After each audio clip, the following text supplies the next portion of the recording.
Жай келип, күн ысып, эс алууга вакыт келди. Бул вакытта жайлоодо, гүлдө, атайын эс алуу жайларына барып эс алууну пландайбыз.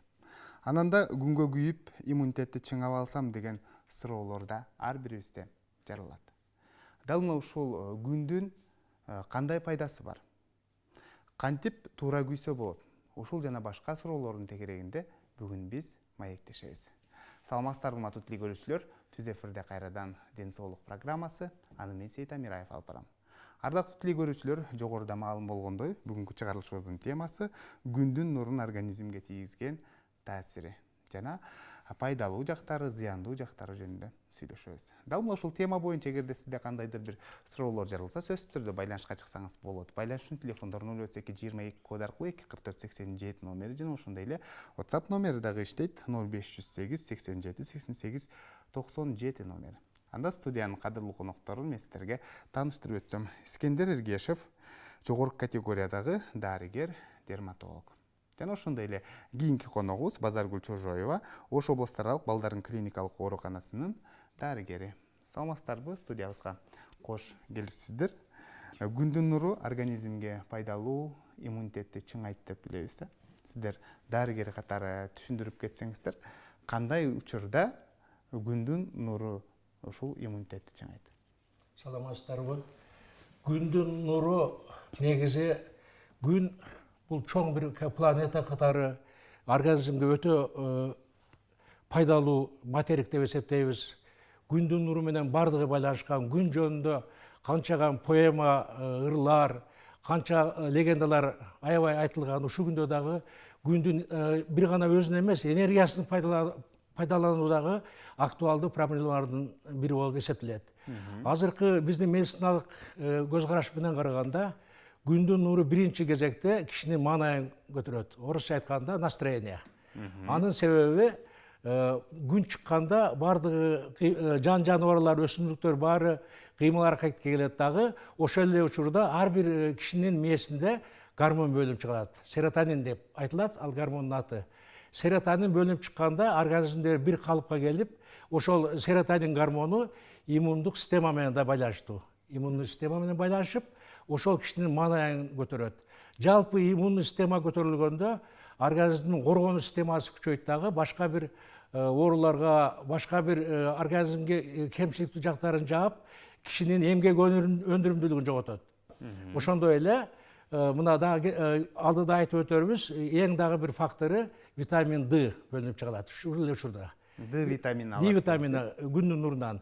Ошондой эле андан кийинкиси вообще ысык, организм негизи ысыкка жакшы кабыл алат, суук иммунитетти начарлатат. Күндүн нуру же башка бир жылуулуктардын бардыгы бул иммунитетти көтөрүүчү факторлордун бири деп эсептейбиз. Жакшы. Анан дарыгерлерден көп эле угуп калабыз, Базаргүл айым. Балдарды күнгө алып чык, таза абага алып чык деген кеңештерди көп айтат да. Кайсыл учурда ушул күндүн нуру балдар үчүн пайдалуу болот? Ушул боюнча түшүндүрүп берсеңиз. Күндүн нуру жогоруда агай айтып кеткендей, адамзаттын организмине аябай пайдалуу. Бул күндүн нуру бизге чейин күндүн нурларынын инфра кызыл түстөгү болот, анан ультрафиолетовый лучтар болот да. Ультрафиолетовый нурлары бул 3 түрү болот, неме узундугуна жараша. Ошонун эң кыскасы өйдө деле калат. Андан ортончусу келбей турган бөлүкчөлөрү озон каптагычтарынан өтө албай, аларда калат. Эң узун бөлүкчөдөгү ультрафиолеттер организмге таасир этет. Организмге таасир эткенде ал биринчиден балдар үчүн пайдалуу жагы D витаминди пайда кылат. Ошондуктан биз дайыма балдарга кеңеш берип атканда, энелер мектебинде энелер менен кеңеш берип жатканда айтып кетебиз, күндүн нуруна баланы башында эле алып чыкканда колуптарын кандайдыр бир өзүнүн коргонуучу системаларын күчөтүш үчүн таза аба жана күндүн нуруна алып чык. Бул эң жакшы дарылоочу докторлор болуп, бул күндүн нуру анан аба болуп эсептелет деп. Алар алып чыкканда дагы күндүн нуруна чазыраган ысыкта чыккан мүмкүн эмес аларга. Дайыма түшүндүргөндө биз эрте мененки нурга алып чык, же болбосо кечки түштөн кийинки 4-5 ортосундагы күнгө алып чык деген кеңешмелерди берип келебиз. Себеп дегенде чажыраган күн балдардын организмине, терисине кээде зыян алып келиши мүмкүн пайдага караганда. Ал эми эртең мененки анан чак түштөн кийинки нурлар, күндүн нурлары балага пайда алып келет, иммунитеттерин чыңайт, D витамин пайда кылат. А D витаминдин ролу жөнүндө азыркы кездеги энелердин көпчүлүгү эле билишет. D витамин бул ити оорусунан сактайт балдарды.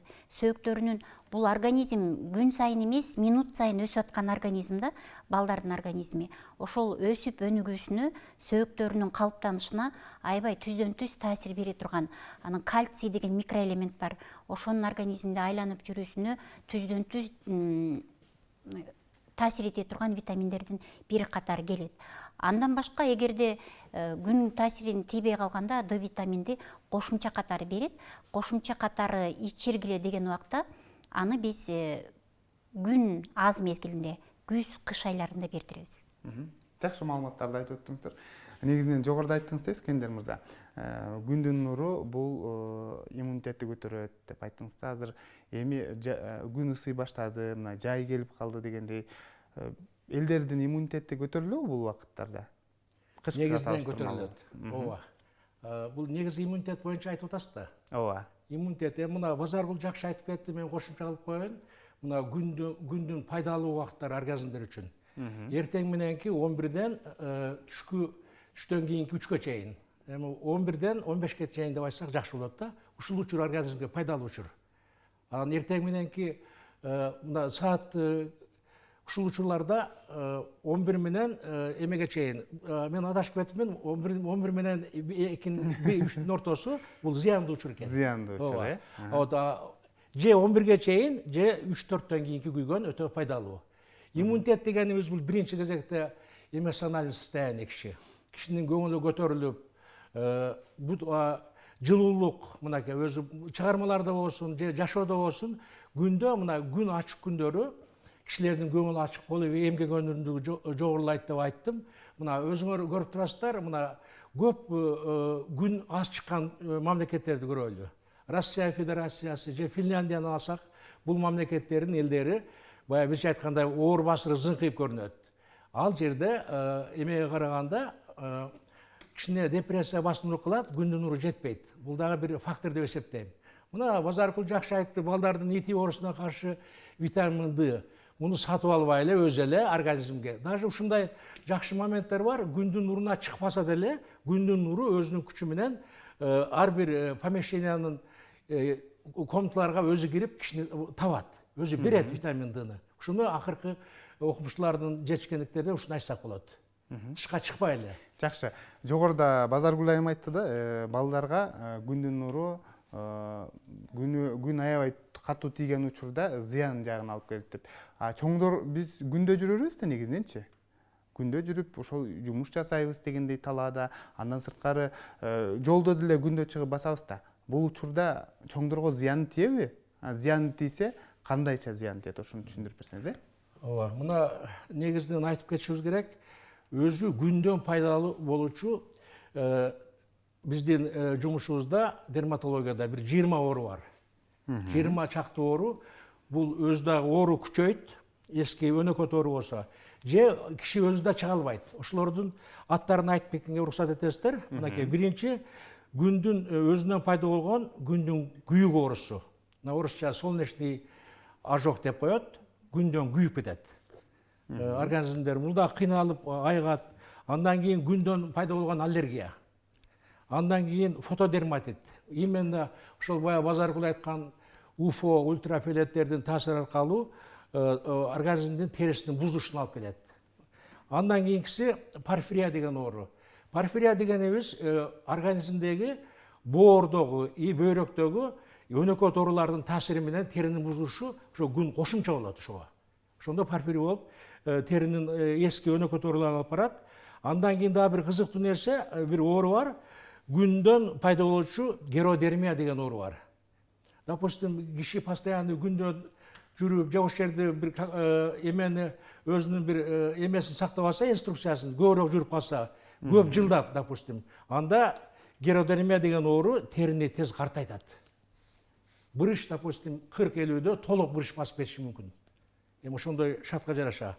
Андан башка мына бизде старский карылардын лентиго деген оорусу бар. Бизче кыргызча айтканда беттеги кара тактар. Мына допустим мен өзүм Улгайган кишилерде улгайган кишилер байкалат. 50-дөн жогору. 50-дөн жогору кишилердин допустим кара тактары бар. Кара тактардын мына анализ кылып көрсөң, ушулар күндө көбүрөөк жүрүп койгон. Күндө көп жүрүп коюп, анан ошол 50-дөн 60-тан кийин баягы тактар бетте пайда болот. Дагы бир оорунун дагы бир түрү кератоз деген оору. Мында тери кургай берип, акыры сыйрылып түшө баштайт, өнөкөт ооруга айланат. Ушинтип айта берсек, бул оорулардын баары бир 20 түрдүү болуп кетет да. Ушул ооруларда ооруну козгойт, мүмкүн эмес. Өзү оорулардын жарымы деле күнгө чыдабайт. Эски ооруларда.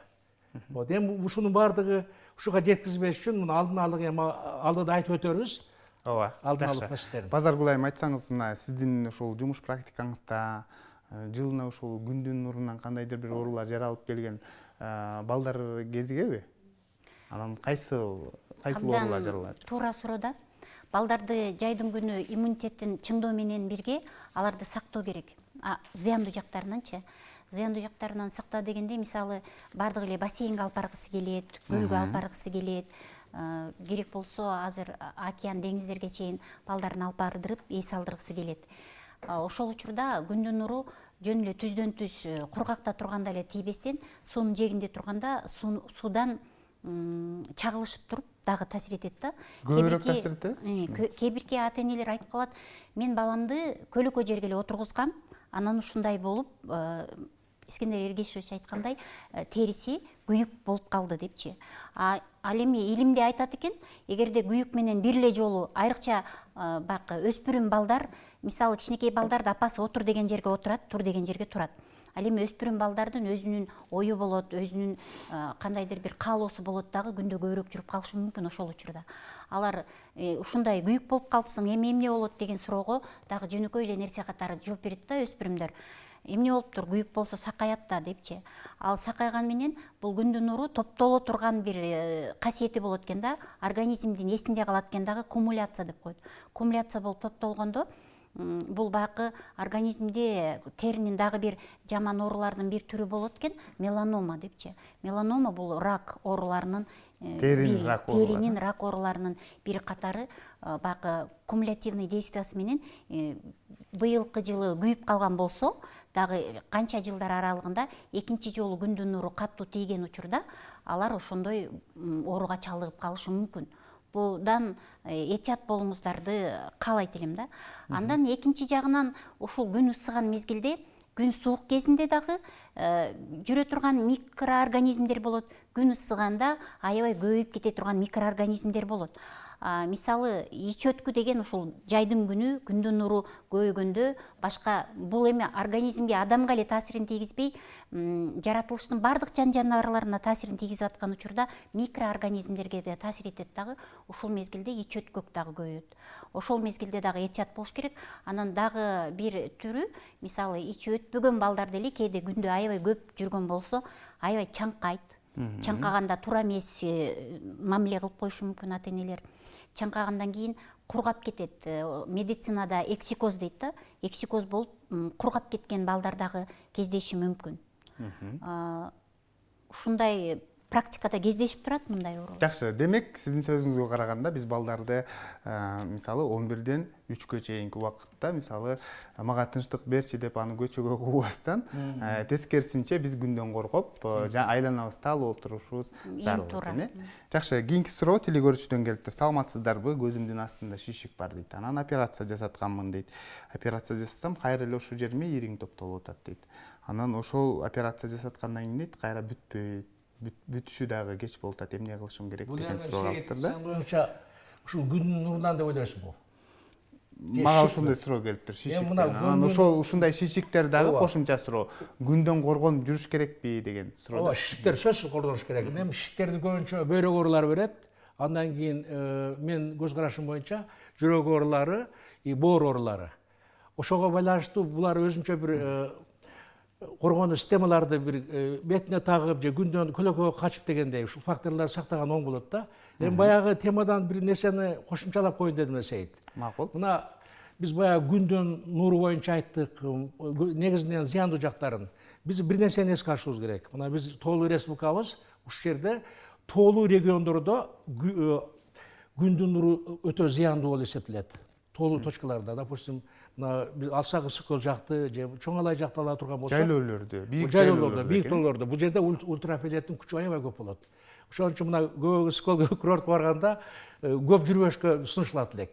Убакытты, допустим, бул жерде азыраак жүрсө, бул жерде жарым саат күйгөн болсо, курорттордо же тоолуу жерлерде 15-10 мүнөттөн ашпаш керек деген сунуш киргизет элем. Өзүм оюм. Жакшы, анан биз кичинекей кезибизде мисалы талаада жумуш кылчубуз да, анан агаларым ушул жондорун атайын күйгүзүп, анан терилерин сыйрып алчу да.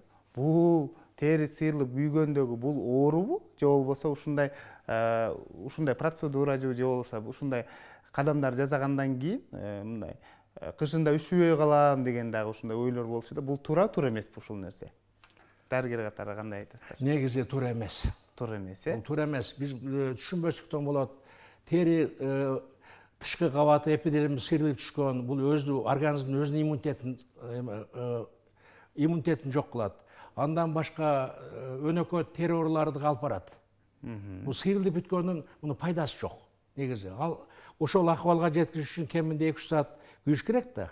Муну айрыкча мына балыкка баргандар жайында ал бүт эле терisi сыйрылып түшөт. 7, 8, 10, 12 саат. Бул эми туура эмес да негизи. Регламентти да сакташ керек. Ошого биз мына маани бербегендиктен болуп атат да. Ким эле терим сыйрылып түшсүн деп барсын. Андай ой болбойт да, күнгө күйөм деп. Ошону чек арадан чыгып кетүү деп түшүнөбүз. Кээ бирлер атайын күйгүзөт. Мисалы күндөн кышында үшүбөй чыгабыз, организмибиз чың болот деген дагы адамдарды угуп каласыз да? Мен дагы оюм буга кошулам, сиздин оюңузга толугу менен кошулам. Атайын күйгүзүп, баягы күйүк пайда кылып, анан кийин парсанак болуп неметип атпайбы? Теринин эң биринчи функциясы бул организмдин коргоочу функциясы да. Мисалы, терибиз бар болгон үчүн айлана чөйрөдөгү микробтор ошол жерге түшсө дагы ириңдебейт, башка болбойт дегендей. Ал эми ошол күйүп туруп сыйрылган жерге микробтор түшсө башка ооруларды пайда кылышы мүмкүн. Ошон үчүн загар деп коет го, загарды туура алганга аракет кылыш керек. Жумушта иштейби же балыкка барабы, эс алууга барабы, коргонуучу каражаттар менен коргонуучу кийимдерди сөзсүз түрдө ала барыш керек. Анан жогорудагы айтылып кеткен суроого, көрүүчүнүн суроосуна мындай деп жооп берет элем да.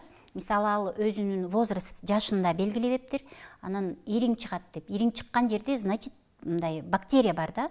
А бактерия болгон жерде деле иммунитети нормалдуу адам, өзүнүн иммунитети, коргоо системасы жакшы иштеген адам, ал ириңден деле өзүнүн коргоо системалары менен кутулуп кетсе болот.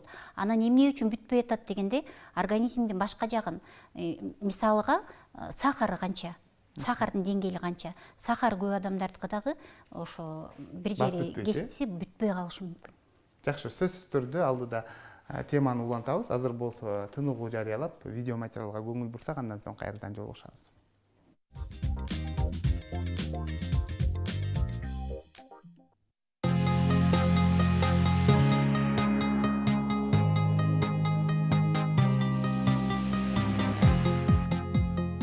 Баланын ден соолугуна тийгизген таасири. Ачык тийген күн нуру кан айлануу системасын жакшыртып, организм көбүрөөк кычкылтек алуусуна шарт түзөт. Жүрөк кан тамырларынын иштешине жардам берет.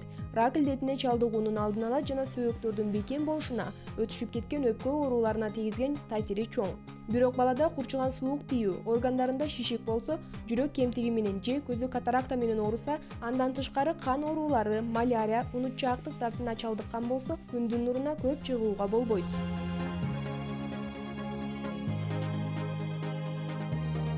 Күн нурунун адамдын организминде серотонин гормону иштелип чыгаарын окумуштуулар алда качан далилдешкен. Демек, бул гормондун пайда болушу менен балаңыздын табити ачылып, көңүлү жайдары тартып, уйкусу тынч болот. Күн зат алмашуу процессин да жакшыртат. Андыктан балаңыздын денеси чымыр болсун десеңиз, милдеттүү түрдө жыл мезгилинин кайсы убагы экенине карабай, чүрпөңүздү күнгө алып чыгууңуз абзел.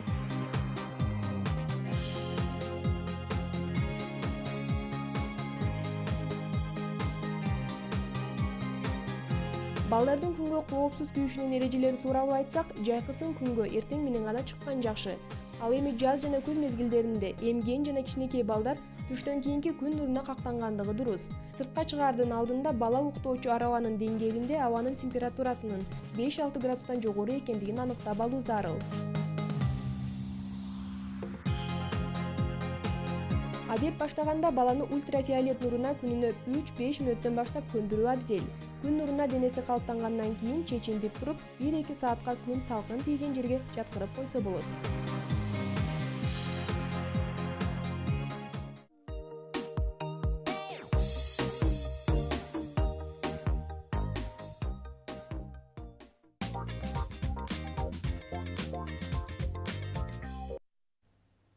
Урматтуу көрүүчүлөр, сиздер Ден соолук программасына ортоктош болуп жатасыздар. Биз маегибизге кайрылып келсек, теле көрүүчүлөрдөн көптөгөн суроолор келе баштады. Саламатсыздарбы? Мен Таластан байланышып жатам дейт. Күнгө чыксам эле аллергия боло берем дейт. Кантип күндөн коргонушум керек деген суроо калтырыптыр да. Мисалы, чындыгында кимдерге болбойт? Ушуга кошумча айтып кетсеңиз эң башында. Күнгө чыкканга же болбосо күндөн загар алганга, күнгө күйгөнгө кимдерге болбойт? Анан ошол аллергиядан кантип коргонуш керек? Аллергия, күндөн аллергия болгондор. Эми балдарды базаркы айтып кетсе керек, бедем карыларды айтайын. Мына 50 жаштан кийин күндө көп жүргөнгө болбойт. Мына биринчи кезекте. Андан кийин дагы алдыда айтарбыз, алдын алуу боюнча сөзсүз күндөн коргоочу каражаттарды колдонуу айтып кетишибиз өтө зарыл. Себеби биз улуттук менталитетке жараша кээ бир жерде уялып шляпа же сомбреро же болбосо бир күндөн сактоочу кепкаларды кийгенден уялабыз жашыбызга байланыштуу. Эми биз мына коомго байланыштуу ушул азыркы жашоо башка капиталисттик коомго келдик. Миграция күчөдү, чет өлкөлөр менен байланыштар жакшы. Ошого байланыштуу күндүн нурунан сактоочу кийимдерди кийип жүргөнүбүз аябай оң болот эле. Допустим. Андан кийин мына суроо өтө жакшы болуптур. 50-60тан кийин күндө көп жүргөндүн мындай ролу жок. Пенсионерлердики эми азыраак болуш керек. Биз ошого значение бербейбиз, кээде бири-бирибизди аяйбыз, чыдап турайын тиги деген менен, анан баягы улуттук менталитетти бузуп албайын деп, допустим, шляпа кийсем, калпак кийбей калдым, тиги деген ойлорду ташташ керек дагы. Бул сезондуу болчу иштер, мезгил, эми жайкы мезгилде. Ушунда баш кийим, шляпа, сомбреро, же бир кепка, четелкө негизи күндөн сактаныш керек да. Ошо негизи бул дерматология, косметологиянын негизги максаты Терин коргош сезонго байланыштуу кийиниш керек. Кышында жылуу, жайында ошол күндөн сактануучу каражаттарды колдонуп, биринчи кезекте күндүн нуру бетке түшпөш керек деп айтат элем. Ушул негизи. Жакшы, аллергия болом дейт күндөн. Бул учурда эмне кылыш керек? Күндөн аллергия болсо, ошол киши өзү билет, кайсы учурда болгонун. Андан башка сиз ошол жашаган жериңизде бизге жакын болсо бизге келиңиз, өзүбүздүн жакшы сунуштарды беребиз. Ошол баягы СССР убактагыдай диспансеризация жолу менен карап, муну аяктаса болот. Жакшы, кийинки суроо балдарга келиптир. Саламатсыздарбы? Балам 6 жашта дейт. 6 айдан баштап күндөн аллергия болот дейт. Күнгө чыкканда эле денеси кызарып кетет дейт. Эмне кылышыбыз керек? Кантип ушул күндөн аллергия болгонун жок кылабыз дейт. Күнгө ушундай реакция берген, организмден реакция берет экен да. Ошонусун жок кылабыз, сакайтса болобу деген суроо калтырыптыр да. Эмне кылса болот? Мындай деп жооп берет элем да, урматтуу ата-энелер. Бул күндөн аллергия деп, мен дайыма ата-энелерге аллергия болгондо мындай деп түшүндүрөм. Аллергия эмнеден болуп атканын ата-эне гана түшүнөт. Эмне дегенде бул 24 саат жанында жүрөт.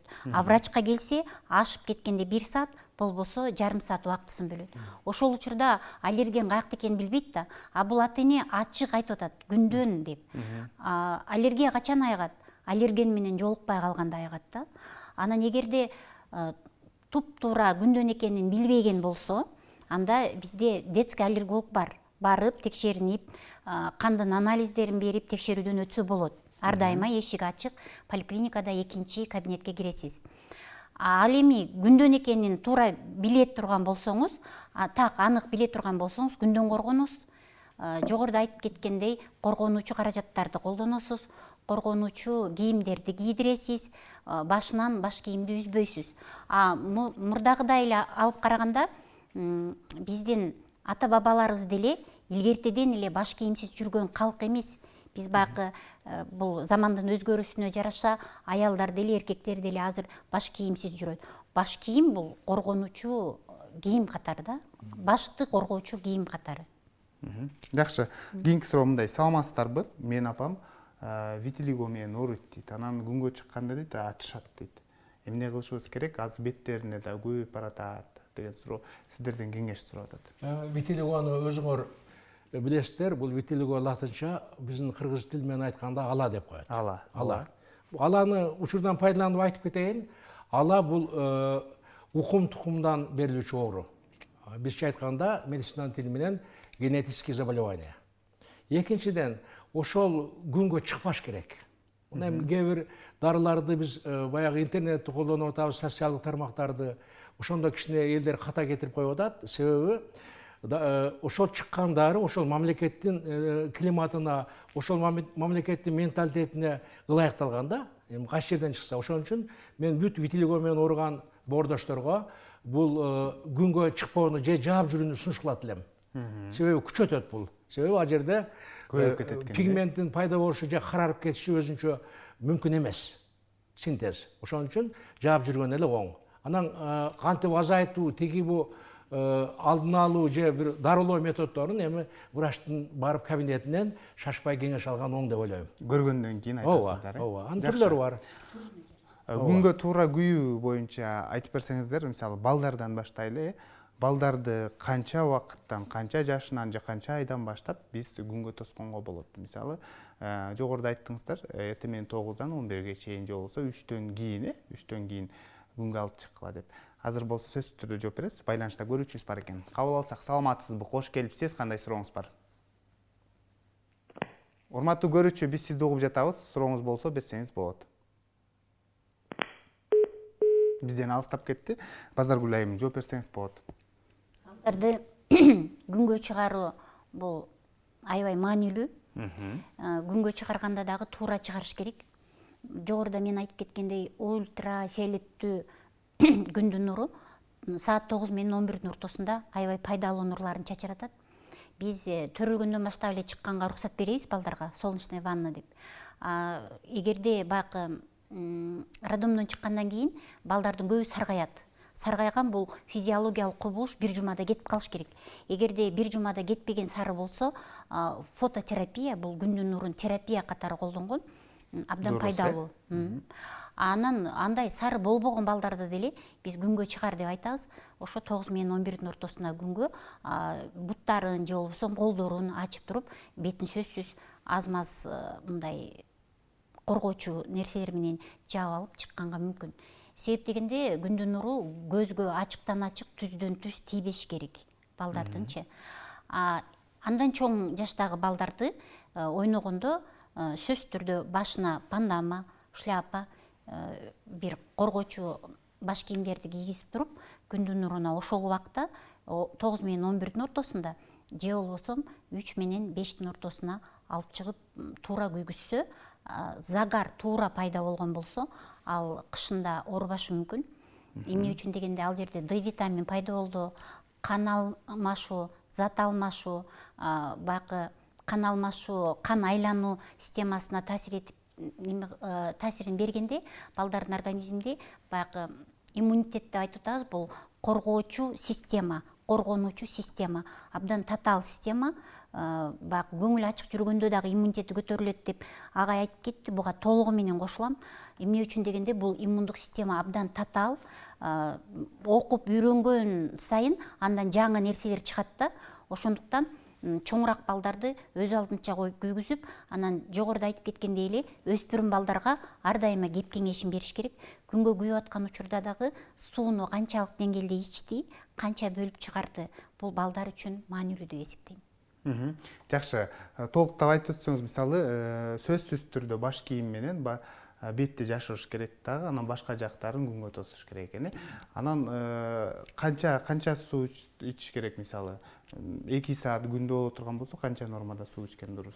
Организмде мисалы суу азайып кетиши айтпай кетиптирмин менчи. Биринчи күнгө баштаганда 3 мүнөт, 5 мүнөттөн башталат. Андан кийин улам жогорулатып, күн сайын жогорулатып отурат. А бирок 2 саат күндүн нурунда жүрүп алуу деген бул туура эмес. 2 саат күндүн нурунда жүрүп албаш керек. Анан зарылчылык болуп эле, мисалы азыр көп аялдар, бардык аялдар эле иштешет, үйдө отуруп алган аял жок. Анан базарга, мисалы коммерцияга, бир жака жүргөн аялдар кээде көрөм бөөктөрүн ээрчитип алып чыккан учурлар болот. Ошол учурда гана бала көпкө чейин күндө калып калышы мүмкүн. Мында көпкө чейин күндө калып калганда биз айтпай кетиптирбиз, солнечный удар деген дагы оору болот. Давлениясы көтөрүлдү, солнечный удар болду, сознание жоготту деген учурлар болот да. Ошого мен ата-энелердин, айрыкча энелердин эсине сала кетем. Эгерде жумуш менен тирикчилик деп баланы ээрчитип жүргөн болсо, балага кайсы убакта тамак бергенин, кайсы убакта суу бергенин сөзсүз түрдө эске алыш керек. Жумушка берилип албаш керек да, баланын ал акыбалына, ичкен суусуна, тамак ашына көңүл бөлүп анан алып жүрүш керек. Жакшы, чоңдор кандай туура күйүш керек? Ушул боюнча айтсаңыз, мисалы күндөн коргоочу каражаттар деп атасыздар да, көпчүлүгүнө баш кийимди айтып атасыздар. Анан бетти коргош керек дейсиздер. Андан сырткары кандайдыр бир бет майларды коюш керекпи, же болбосо денеге дагы атайын майлар чыгат да, күндөн коргоочу каражаттар. Ошону пайдаланыш керекпи? Ушул боюнча дагы толуктап кетсеңиздер. Мына эми биздики Орто Азия кургак климат, ысык. Негизи ушул тери оорулардын басымдуу көпчүлүгү теринин кургап кеткенден болуп атат. Мына теринин тез картайышы, морщинка деп коебуз, бырыш. Кыргызчасы бырыш. Бырыштын эрте түшүшү бул ошол күндүн факторлорунун бирине жатат. Экинчиден, косметикалык каражаттарды туура эмес колдонуудан болот. Косметикалык каражаттарды мына учурдан пайдаланып айтып кетейин. Биздин аябай көп фирмалар келип дарыларын сатып атат элдерге. Алып келип саткандары бар, башка фирмалар ар түрдүү, чет өлкөлөрдөн, жакынкы мамлекеттерден, кошуна мамлекеттерден. Ушул жерде мен учурдан пайдаланып айтат элем, ошол күндөн сакталуучу кремдерди дарыгерге алып барып кеңешиш керек. Биринчи кезекте тери диспансерине же башка жерде иштеген тери докторлорун алып барып көрсөтүп колдонуш керек. Себеби эгер дары өзү да жакпай калышы мүмкүн. Себеби ар бир организмдин, ар бир крайдын, ар бир жердин керек болсо ар бир улуттун өзүнүн өзгөчөлүгү бар. Ушуларды эске алышыбыз керек. Андан башка крем, башкаларды баш кийимден башка колдонордон мурун биз ар бир кишинин жаш өзгөчөлүгүн эске алышыбыз керек. Жашын. Допустим, балдарга кандай крем, орто жаштагыларга, бойдокторго 50дөн жогору, 60тан жогору деп. Ушулардын бардыгын туура эске алып, анан шашпай колдонуш керек. Дагы бир нерсе, ушунча көрүп отурган кишилер болсо, эмеге приемго келе турган шарты деле болбойт. Эми үстүртөн айтып коеюн.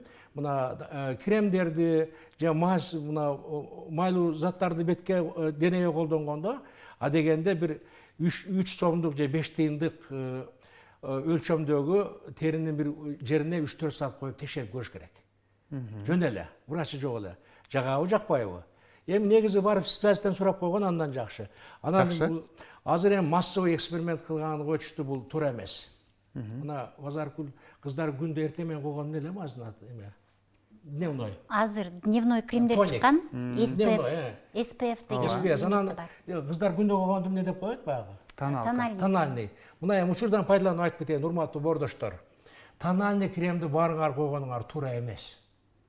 Бул өзү тональный кремдин 30-40% элге аллергия алып келет. Тери бул эс алуучу орган. Эми органдарды өсөк, жүрөк, өпкө деп, жана башка мээ деп. Аба менен дем алып туруш керек. Дем алып туруш керек. Өзүнүн бир как орган катары, эми орган катары алсак, тери организмдеги эң чоң орган болот. Салмагы боюнча, көлөмү боюнча дагы. Ошон үчүн ошо эртең менен койгон баягыларды тональный кремди бар койгон туура эмес. Жакшы, кийинки суроо. Муну да кеңеш керек да. Кийинки суроого телекөрүүчүлөрдөн көптөн суроолор келиптир. Саламатсыздарбы дейт. Күндүн нуруна дейт, сууну коюп, жылытып жуунса болобу деген суроо. Чындыгында жакшы суроо экен. Күндүн нуруна жылытып жууган зыяны жок. Зыяны жок, Күндүн энергиясын пайдаланган туура эле эң сонун. Жакшы, кийинки суроо мындай. Саламатсыздарбы? Күндө бир аз жүрсөм эле бетим карая түшөт дейт. Эмне кылып коргошум керек деген суроо калтырыптыр. Кээ бирлерди мисалы териси аябай батып кетет да. Же болбосо шамалдан дагы карайып кеткен терилерди көрүп калабыз да. бул учурда эмне кылышыбыз керек дейт. Бет майды колдонуп коргонуш керекпи? Андан сырткары дагы эмне бар? Ооба, урматтуу көрүүчү, теринин түрлөрү болот. Тез күйүп кетүүчү, сонусо чувствительный деп коет. Аябай чувствительный. Сезимтал, Сезимтал терилер болот, анан чыдамдуу терилер болот да. Сиздики демек сезимтал терилерге кирет экен. Аны сөзсүз түрдө коргоп жүрүшүңүз зарыл. Күндөн коргонуучу каражаттар, бет майлар азыр кеңири сатылат. Жогоруда айтып кеткендей, аны биринчи аласыз, өзүнүн пробниктери болот. Пробниктерин колдун бир аз жерине коюп көрүп, эгерде сизге ошол эч кандай аллергия бербеген болсо, алып колдонсоңуз аябай жакшы коргоочу заттар бар. Жакшы. Саламатсыздарбы? Ушул жерде кошумчам бар эле. Күнгө күйүп кетип атыптыр да, карарып. Ооба. Анда мындай, ким ошондой реакциясы күчтүү болуп күнгө күйсө, маска тагыныш керек. Марлиден болгон масканы тагынып, баш кийим же жоолук салып, масканы тагыныш керек, сөзсүз бетке. Ошентип жүрүш керек, Ооба, мына биз азыр өтө күлкүлүү маселе да, канча киши бет караса тагыныш керек. Себеби улуттук менталитетти бузабыз. Мына өзүңөр билесиздер, азыр дүйнөдөгү эң чоң шаар Шанхай. 26-28 миллион. Ошолордун баягы завод фабрикалары көп, түтүн көп чыгып, 20 миллиондун 18 миллиону маска тагып жүрөт. Мегаполисте. А биз 6 миллион анча деле көп эмеспиз. Анын 3 миллиону, 2 миллиону, 1 миллиону маска тагылса эчтеке болбойт. Эчтеке болбойт. Биз адегенде көнбөйбүз, кийин көнүп калабыз. Жакшы, кийинки суроо мындай. Саламатсыздарбы? Күндүн нуру кош бойлуу аялдарга канчалык деңгээлде пайдасы бар деген суроо калтырыптыр да. Жакшы суроо экен. Жакшы суроо. Кош бойлуу аялдардагы ошо наристе төрүгүчөң күндүн нуруна чыгып турган пайдалуу. Ошол кезде эле ал дагы мындай ачык чачык баягындай бассейндерге барып башка болуп деген мааниде эмес. Ал күнгө чыгуунун өзүнүн эрежелерин сакташ керек, төмөнкү эрежелерин. 9-дан 11-ге чейинки эс алуу учурунда басып эс алаттар бир кош бойлуу аял. Ошол учурда күнгө чыкса, анда деле ошол бала эненин ичинде өсүп жаткан учурда дагы Д витамин пайда болот да. Биз ошон үчүн кыш айларында кош бойлуу болгон аялдарга кошумча Д витаминдерин беребиз. Жакшы, кийинки суроо мындай. Телекөрүүчүдөн келген, саламатсыздарбы? Мен жашым 30-да. Кышындасы дейт, күзүндөсү баш кийим түшпөйт дейт, жайындасы да түшпөйт дейт да. Кышындасы мисалы үйдө дейт, үйдө да допу кийип, ушундай шапка кийип жүрө турган болсом дейт, жайындасы кепка кийип жүрөм дейт. Анан чачым дейт, чачым аз дейт. Ошол себептен чачым азайып баратабы деген суроо калтырыптыр да. Азыр мен буга жооп берүүгө аракет кылайын. Урматтуу көрүүчү, ал чачтын түшкөнү баш кийимден эмес. Биринчи орунда генетикалык фактор болот. Укум тукумда бирөөдө жет атасында болушу мүмкүн. Негизи косметология, дерматология боюнча баш кийим жылдын бардык сезонунда баш кийимчен жүрүш керек. Өзү медицина боюнча жайында дагы, кышында дагы, күзүндө дагы баш кийим кийип жүрүш керек. Себеби коргонуу системасы. Баш кийимди качан алып коюш керек? Бир жумушта крытый помещение үстү жабык болсо, ал жерде алып койсо болот. Үйгө барганда алып койсо керек. Но көчөдө баш кийим жүргөн бул пайдалуу. Ал сиздин чачыңыздын түшкөнү буга баш кийимге тиешеси жок. Жакшы, саламатсыздарбы?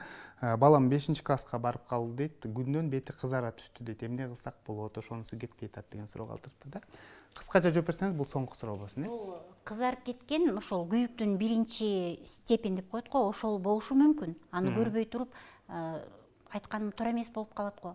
Сиз эң жакшысы ошо областной детскийге келип аллерголгко көрүнүшүңүз керек го.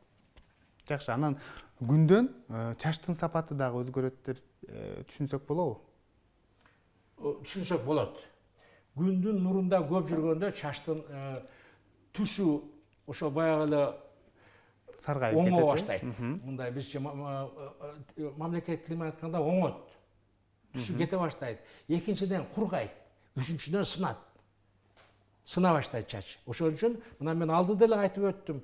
Баш кийим кийип керек. Ошон үчүн летний кепка, осенний, кышкы болуп өзүбүз кийип атпайбызбы? Жакшы.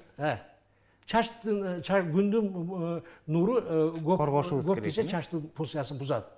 Жакшы. Ардактуу телекөрүүчүлөр, бүгүн бизде конокто Искендер Эргешев, жогорку категориядагы дарыгер дерматолог жана ошондой эле кийинки коногубуз Базаргүл Чожоева, Ош областаралык балдардын клиникалык ооруканасынын дарыгери болду. Сиздерге рахмат айтабыз. Атайын убакыт бөлүп, жалпы телекөрүүчүлөргө жакшы бир маалыматтарды айтып өттүңүздөр. Ишиңиздерде ийгиликтер болсун. Албетте, бул кеңештер сиздердин кулагыңыздарга күмүш сырга болот деген ойдобуз. Сіздер менен ден соолук программасы болду. Аны мен Сейит Амираев алып бардым. Кайрадан эфир аркылуу амандашканча сак саламатта туруңуздар.